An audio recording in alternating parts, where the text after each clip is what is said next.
Bismillah. Assalamualaikum warahmatullahi wabarakatuh.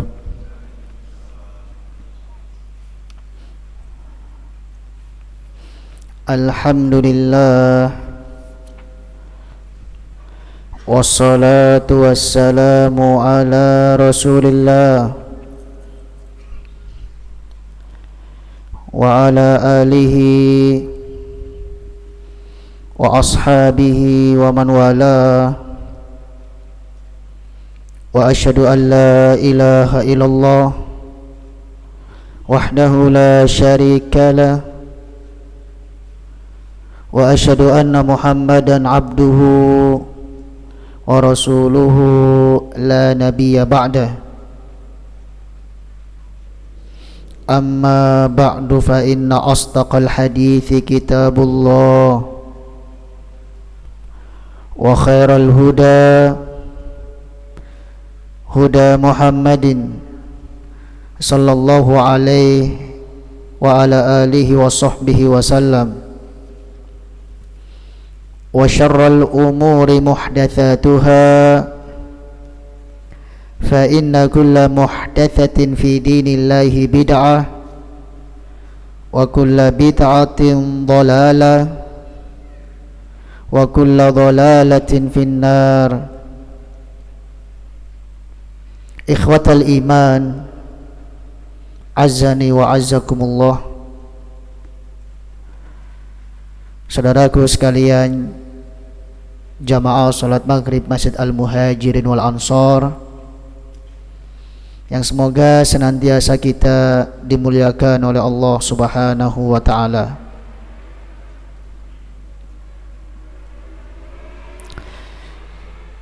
Alhamdulillah, petang hari ini kita kembali bertemu di dalam kajian rutinitas kita, pembelajaran Kitabul Adab,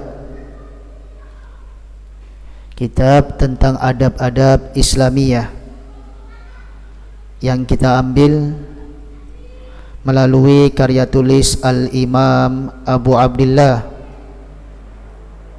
Muhammad bin Ismail bin Ibrahim bin Al-Mughirah bin Bardisbah, atau yang sering lebih kita kenal beliau dengan sebutan Imam Al-Bukhari rahimahullah subhanahu wa ta'ala di dalam sahihnya.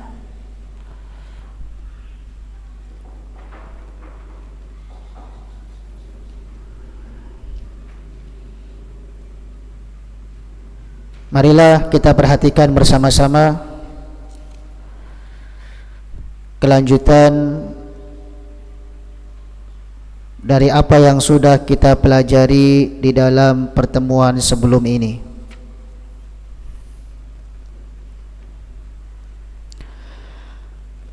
Qala al-Imam Abu Abdillah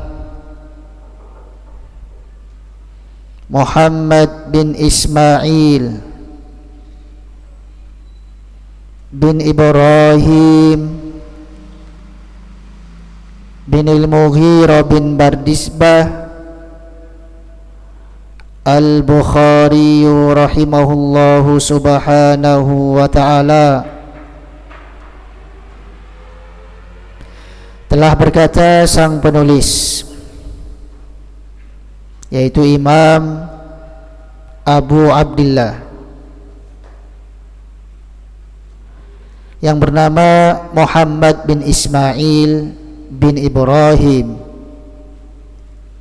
bin Al-Mughirah bin Bardisbah, atau yang sering lebih kita kenal beliau dengan sebutan Imam Al-Bukhari.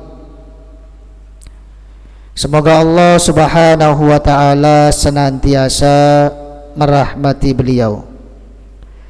Babun,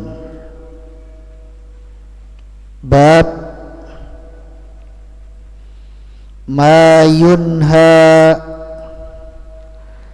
anit tahasudi wat tadabur, segala sesuatu yang dilarang dari at-tahasud, saling mendengki,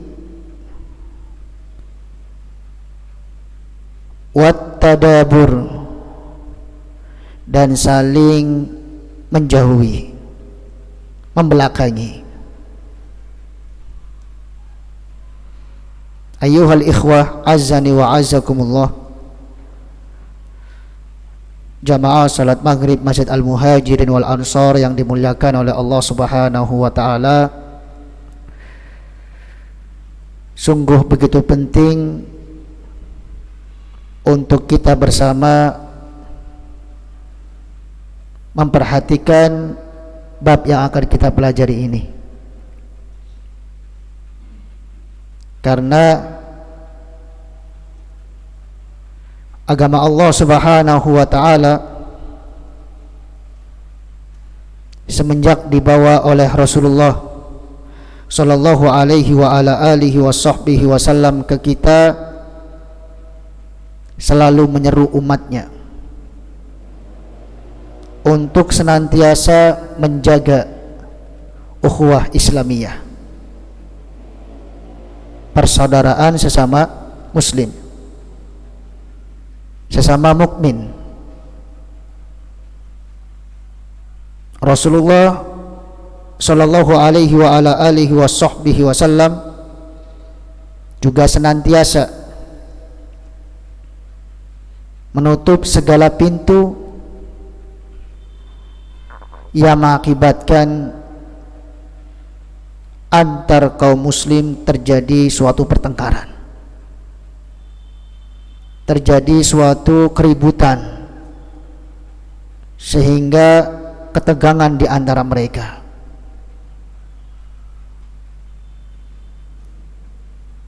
Di antara bukti bahwa beliau sallallahu alaihi wa ala alihi washabbihi wasallam menutup pintu itu semua ialah dengan melarang keras kepada kita dari at-tahasud wat-tadabur, saling mendengki dan saling menjauhi. Maka marilah kita perhatikan bersama-sama dalil apakah yang akan dihadirkan oleh Al-Imamul Bukhari rahimahullahu subhanahu wa ta'ala di dalam bab ini.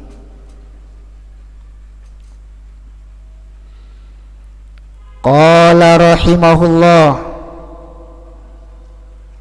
telah berkata sang penulis rahimahullahu subhanahu wa ta'ala, wa qauluhu ta'ala, dan Allah subhanahu wa ta'ala berfirman di dalam surat Al-Falaq ayat yang kelima, a'udzu billahi minasyaitonir rajim, wa min syarri hasidin idza hasad. Katakanlah olehmu wahai Muhammad, aku berlindung dari segala kejahatan pendengki apabila dia telah dengki, telah iri hati. Di dalam ayat yang mulia ini, sisi pendalilannya terhadap bab kita sangatlah jelas. Sebab Allah subhanahu wa ta'ala memerintahkan kita supaya berlindung kepadanya dari sifat yang sangat diharamkan, yaitu sifat iri, sifat dengki. Maka hendaklah kita berlindung dari segala kejahatan para pendengki di saat mereka dengki terhadap kita, wa min syarri hasidin idza hasad. Dan kita sudah tahu semua insyaallah tabaraka wa taala definisi dari al-hasad, kedengkian itu sendiri, bahwa kedengkian memiliki dua martabah, dua tingkatan. Tingkatan yang pertama, semata-mata kita tidak suka melihat orang lain bahagia, melihat orang lain senang, melihat orang lain dapat kenikmatan, itu sudah dikatakan kita dengki terhadapnya, kita iri. Berarti teman kamu lagi bahagia, enggak, saya malah gelisah kalau lihat dia bahagia. Dada saya malah sempit kalau dia lagi senang. Berarti kamu telah iri terhadapnya. Ini tingkatan yang pertama. Tingkatan yang kedua, yang lebih jahat lagi, segala usaha yang dilakukan oleh pendengki untuk menghilangkan nikmat yang sudah didapatkan oleh orang lain. Dan ini disebut sebagai a'da'un ni'am, musuh-musuhnya orang yang mendapatkan nikmat. Siapa yang memusuhi orang lain karena mendapatkan nikmat, berarti dia telah memusuhi Allah Subhanahu wa ta'ala. Sebab yang memberikan nikmat kepada orang lain hanya Allah. Kenapa dia tidak suka? Kenapa dia berusaha untuk menghilangkannya? Ini kehendak Allah Subhanahu wa ta'ala, sesuai dengan keadilan dan kebijaksanaannya. Kita berlindung kepada Allah Subhanahu wa ta'ala dari dua tingkatan hasad ini. Semata-mata kita tidak suka, sudah disebut hasad. Maka paksakan jiwa kita untuk senang kalau ada teman kita lagi senang. Paksakan jiwa kita untuk bahagia kalau orang lain berbahagia. Meskipun kita merasa paksa, ya, supaya kita bisa ikut bahagia seperti teman kita, tetangga kita, saudara kita yang sedang mendapatkan nikmat dari Allah Subhanahu wa ta'ala. Karena kalau tidak dipaksa, pasti akan timbul hati kita ketidaksukaan. Berarti kita sudah masuk dalam tahapan yang pertama. Dan tidak menutup kemungkinan kita akan melakukan tahapan yang kedua. Segala langkah kita akan lakukan usaha supaya nikmat yang ada pada diri orang lain hilang. Akhirnya kita berbuat jahat terhadapnya. Disinilah Allah Subhanahu wa ta'ala memerintahkan kepada segenap hambanya untuk berlindung kepada Allah dari syarri hasidin idza hasad, dari segala kejahatan para pendengki di saat mereka dengki. Karena orang kalau sudah dengki akan melakukan apapun, meskipun berkaitan dengan hilangnya nyawa seseorang,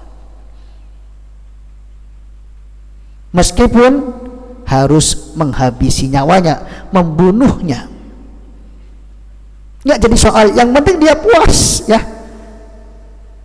akan saya bunuh dia, yang penting saya puas, karena saya nggak suka dia dapat kelebihan, dia dapat nikmat. Dan sudah terjadi, ayyuhal ikhwah azani wa azakumullah, beberapa makhluk Allah Subhanahu wa ta'ala yang iri kemudian mewujudkan siasat jahatnya, seperti yang terjadi di antara anak keturunan Nabi Adam alaihi salatu wassalam. Akhirnya saling membunuh dengan sebab apa? Al-hasad. Kemudian bukti berikutnya, terbuangnya Yusuf alaihi salatu wassalam ke dalam sumur akibat perilaku saudara-saudaranya yang mereka sudah jelas-jelasan iri terhadap Nabi Yusuf. Al-Quran yang membuktikannya, yang bercerita tentang mereka. Berarti itu semua pelajaran buat kita yang hidup setelah zaman Nabi Yusuf alaihi salatu wassalam. Sungguh begitu jahatnya orang yang masih memiliki di dalam hatinya sifat al-hasad, dan ini akan memecah belah persaudaraan ukhuwah Islamiyah. Akhirnya saling membunuh di antara dua bersaudara, saling mencelakakan di antara mereka, mungkin saling menjatuhkan nama baik di antara sahabat, dan macam-macam tindakan-tindakan yang lain. Yang di situ Allah Subhanahu wa taala perintahkan kita untuk berlindung kepadanya. Wa min syarri hasidin idza hasad. Ayuhal ikhwah azani wa azakumullah. Terlebih-lebih kita sudah tahu bahwa al-hasad bukanlah karakter khusus kaum beriman, tetapi yang Allah bahasakan di dalam Al-Quran, hasad adalah karakter khususnya orang-orang kafir dari kalangan Yahudi dan Nasrani ahlul kitab. Wadda katsirum min ahlil kitab law yaruddunakum min ba'di imanikum kuffara hasada. Jadi enggak ada gunanya ayuhal ikhwah kita ini iri sama yang lain. Kita paksa jiwa kita supaya lapang dada. Ada orang lain dapat kenikmatan, alhamdulillah saya ikut senang, saya ikut bahagia. Kalau di dalam hati kita ada ketidaksukaan, jangan sampai kita wujudkan dalam ucapan dan perbuatan. Cepat-cepat berlindung kepada Allah, karena kalau kita lampiaskan, pasti nanti yang akan keluar jelek. Kita melihat nih ada orang lain dapat nikmat, susuk hati kita, kemudian diwujudkan dalam ucapan, kita lampiaskan dalam ucapan, pasti nanti yang keluar ucapan-ucapan yang jelek dari kita. Atau kita lampiaskan melalui perbuatan kita, pasti nanti yang akan terjadi apa? Perbuatan jelek, yang itu pun nanti dilarang oleh Rasulullah sallallahu alaihi wa ala alihi washabbihi wasallam. Al-Imam Al-Bukhari rahmatullah alaih akan menghadirkan dalil berikutnya, yaitu dari hadis Rasulullah sallallahu alaihi wa ala alihi washabbihi wasallam, supaya kita benar-benar menjadikannya sebagai ibrah, pelajaran. Sebenarnya kalau dihadirkan cuman dari surat Al-Falaq saja sudah cukup ya. Wa min syarri hasidin idza hasad, berarti pendengki pasti akan mengeluarkan ucapan-ucapan yang jahat. Pasti pendengki itu akan melakukan tindakan-tindakan yang apa? Yang merugikan, yang jelek. Makanya kita berlindung kepada Allah Subhanahu wa ta'ala. Kalaulah tidak dihadirkan cuma dalil ini sudah cukup. Namun untuk menambah keyakinan kita, Al-Imam Bukhari rahmatullah alaih menghadirkan dalil juga melalui hadis Rasulullah sallallahu alaihi wa ala alihi wa sahbihi wasallam. Marilah kita perhatikan bersama-sama dalil yang kedua tentang larangan keras dari at-tahasud, saling mendengki, wat tadabur, saling membelakangi ataupun menjauhi. Qala al-Imamul Bukhari, telah berkata sang penulis yaitu Al-Imam Al-Bukhari rahimahullahu subhanahu wa ta'ala, haddatsana Bishr bin Muhammad telah menceritakan kepada kami guru besar kami yang bernama Bishrun bin Muhammad, maksudnya ialah Al-Marwazi rahimahullah subhanahu wa ta'ala. Qala akhbarana Abdullah, beliau pun berkata telah mengkhabarkan kepada kami guru besar kami yang bernama Abdullah. Mana Abdullah? Siapa Abdullah di sini? Abdullah binil Mubarak rahmatullah alaih, atau yang dikenal dengan Ibnul Mubarak. Adapun apabila disebutkan nama Abdullah di tengah-tengah para sahabat Nabi, maka mayoritasnya yang dimaksud ialah seringkalinya Abdullah bin Mas'ud radhiyallahu ta'ala an. Qala akhbarana Ma'mar, kemudian Imam Ibnul Mubarak mengatakan di dalam hadis yang akan kita pelajari telah mengkhabarkan kepada kami guru kami yang bernama Ma'mar. Maksudnya bin siapa?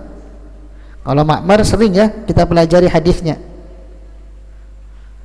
Ma'mar bin Rashid rahimahullah subhanahu wa ta'ala. Ingat-ingat ya, Ma'mar bin Rashid. An Hammam bin Munabbih, beliau meriwayatkan dari Hammam bin Munabbih. Qala an Abi Hurairah, beliau berkata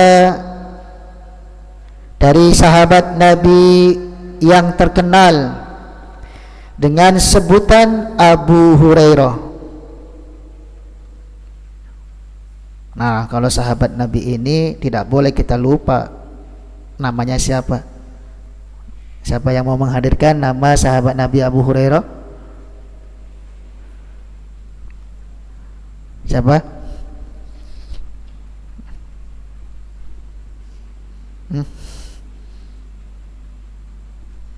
An yaqulu ana. Nah, sebelah sini nih. Ada sebelah sini yang masih ingat Abu Hurairah namanya siapa? Barakallahu fika, ajabta wa asabta. Abdurrahman bin Sakhr. Diingat-ingat ya, Abdurrahman bin Sakhr. Sakhr itu artinya batu ya. Abdurrahman bin Batu, karena kakeknya Abu Hurairah memberikan nama untuk ayahnya tafaul, berharap penuh supaya ayahnya Abu Hurairah menjadi manusia yang kuat. Seperti apa? Batu. Makanya diberi nama apa? Sakhr. Itulah orang-orang jahiliyah dulu. Kalau pengen punya anak nggak mati-mati ya kasih nama aja Khalid. Khalid kan kekal ya, setidaknya panjang umur nanti.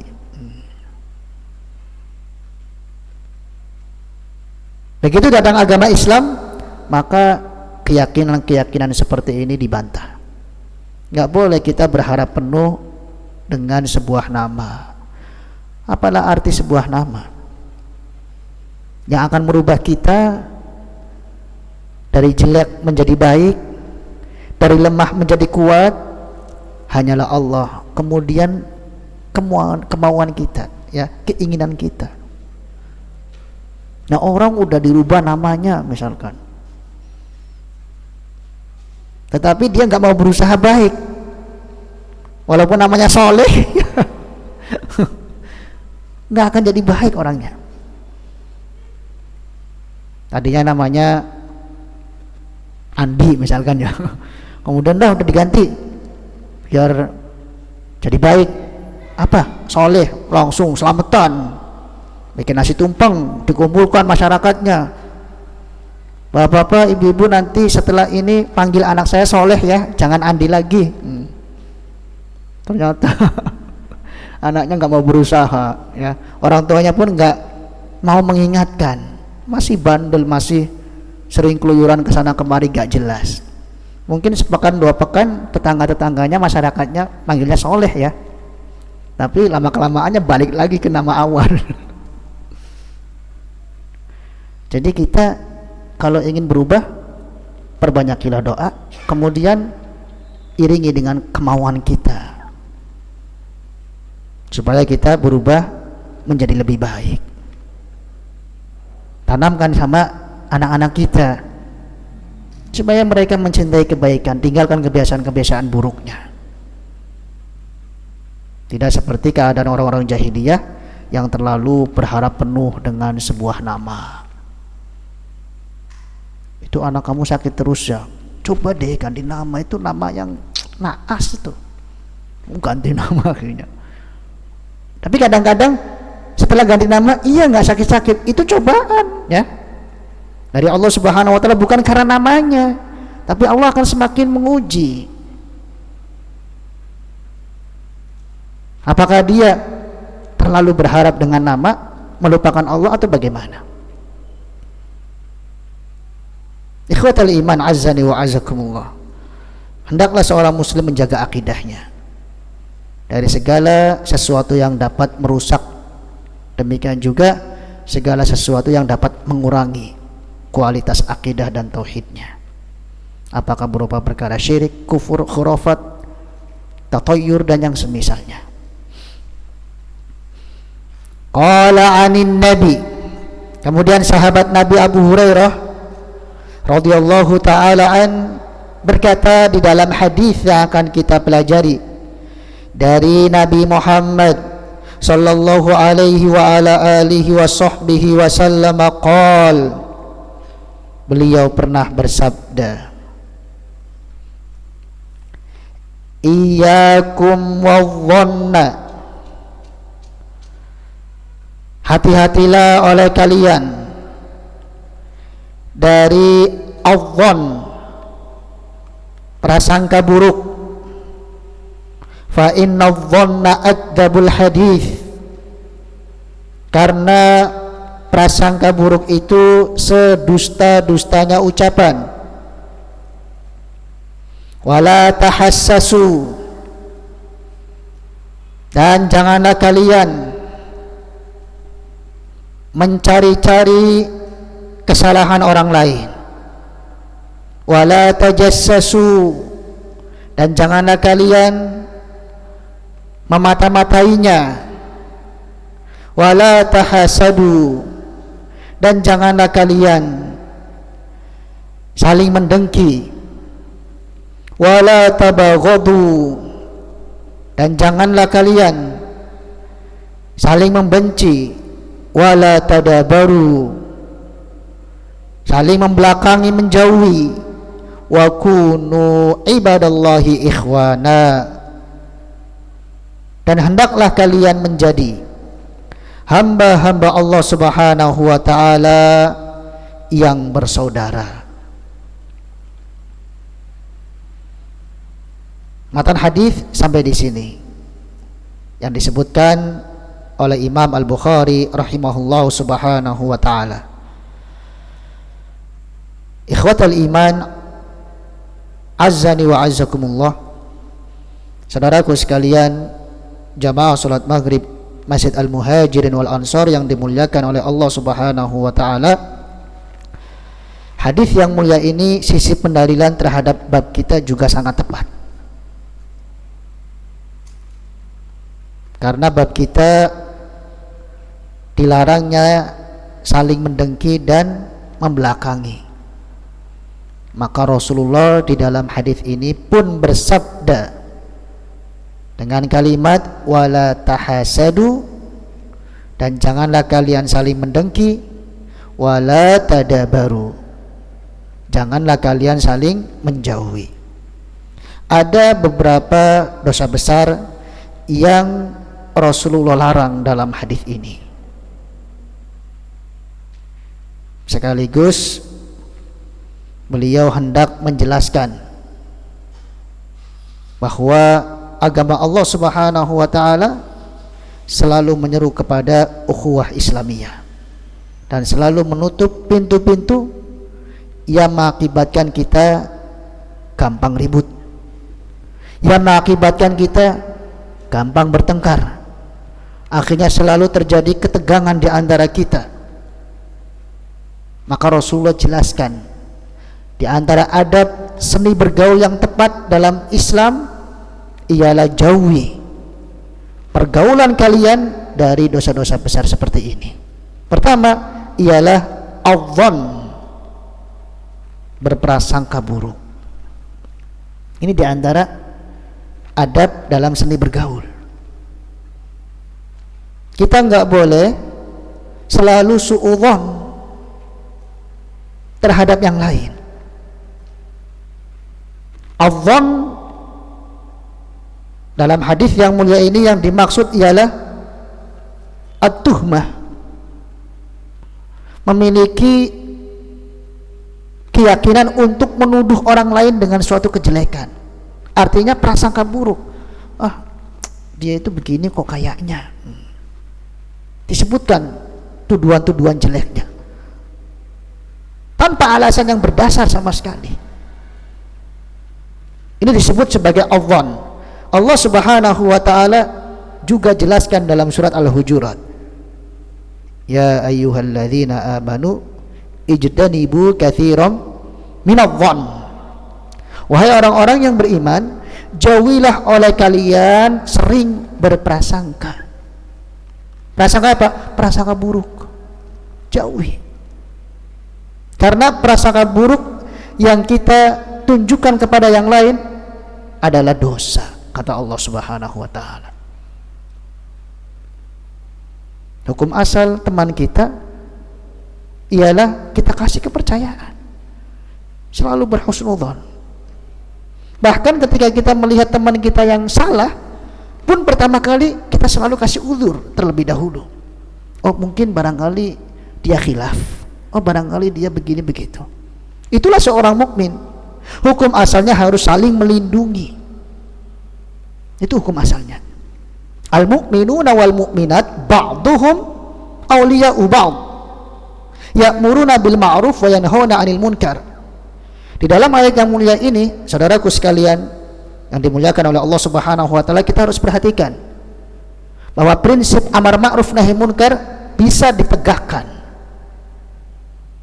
antar kita di saat kita mendapatkan sebagian kita salah, sebagian kita lagi khilaf, namun dengan penuh kelembutan dan kebijaksanaan. Bukan berarti prinsip amar ma'ruf nahi munkar ditegakkan dengan cara menghakimi, menyalahkan, atau dengan cara menjatuhkan dan mencemarkan nama baiknya. Tidak ada sama sekali dalam Islam begitu. Sebab yang Allah perintahkan adalah ba'duhum awliya'u ba'd, harus saling melindungi. Makanya jangan sampai kita terus berprasangka buruk terhadap yang lain. Di samping itu kita terjerumus ke dalam larangan, juga akan membuat hati kita semakin sempit. Nanti kita kepikiran terus, ya. Akhirnya apa? Kita nggak bisa memiliki akhlak yang mulia terhadap yang lain. Ini yang pertama, adzan. Nabi jelaskan, fa inna dhanna akdzabul hadits. Prasangka buruk ialah sedusta-dustanya ucapan. Kita kalau menilai orang lain dengan tuhmah, tuduhan buruk, pasti akan keluar dusta, ya. Yang akan keluar nggak benar. Itulah yang dimaksud fa innahu atau fa inna dhanna akdzabul hadits. Kemudian dosa besar yang kedua yang harus kita perhatikan dalam seni bergaul kita terhadap yang lain adalah jauhi at-tahassus, dengan ha. Yang ketiga, jauhi at-tajassus dengan huruf ja atau jim. Para ulama ahli hadis, demikian juga ahli tafsir, sangat banyak mendefinisikan tajassus dan tahassus. Yang dengan jim itu apa artinya, yang dengan ha itu bagaimana. Ada pendapat Sufyan bin Uyainah dan juga Imam Al-Auza'i, disebutkan oleh Imam Ibnu Katsir rahimahullah subhanahu wa ta'ala, mungkin sangat baik untuk kita bisa membedakan di antara keduanya. Kalau tahassus dengan ha itu artinya sama, memata-matai, mencari-cari kesalahan, tetapi seringkalinya dengan telinga, artinya nguping kita ya. Ayo cepat itu mulai ngobrol tuh, nguping. Kita nguping pembicaraan orang lain saja sudah dapat ancaman dari Rasulullah. Sebagaimana hadisnya sudah kita pelajari ya, siapa yang sering nguping pembicaraan orang lain, maka di hari kiamat telinganya akan dimasuki timah api neraka. Ya dan billah tabaraka wa ta'ala, nggak ada gunanya nguping. Ini namanya tahassus. Kalau tajassus, mencari-cari kesalahan, sama, tapi seringkalinya dengan mata diselidikin, kayak CCTV aja ya. Yang seharusnya dia kerja, yang seharusnya dia curahkan waktunya buat keluarga, malah nyibukin diri mata-matai orang lain. Gak ada kerjaan menurut saya. Rasulullah saja memerintahkan kita memerangi kemungkaran kalau sudah terlihat. Man ra'a minkum munkaran falyughayyirhu biyadihi. Siapa di antara kalian yang melihat kemungkaran, maka rubahlah dengan tangannya. Sebagian ulama berkata, berarti kalau sudah terlihat. Kalau belum terlihat, jangan dimata-matai. Kecuali nih, untuk menyelamatkan jiwa seseorang. Misalkan ada dugaan, ini kayaknya mau melakukan perbuatan ini, mencelakakan. Nah, kita selidiki untuk menyelamatkan jiwa apa? Seseorang. Oh, berarti salah prediksi ya. Tadi saya pertama lihat waktu Isya jam 7:02. Nah, ini salah prediksi. Ini jamnya saya yang salah. Ikhwatal iman azzani wa azzakumullah. Baik, mengingat keterbatasan waktu ya yang kita miliki, insyaallah nggak apa-apa, kita cukupkan sementara sampai di sini. Di pertemuan mendatang kita akan lanjutkan biidznillah tabaraka wa taala hadis yang kedua, juga hampir sama maknanya dengan hadis yang pertama, sehingga nanti ada kelanjutan. Kita akhiri kajian kita sampai di sini. Subhanakallahumma wa bihamdika asyhadu an la ilaha illa anta astaghfiruka wa atubu ilaik. Al muadzin yuadzin hafizakumullah. Wassalamualaikum warahmatullahi wabarakatuh.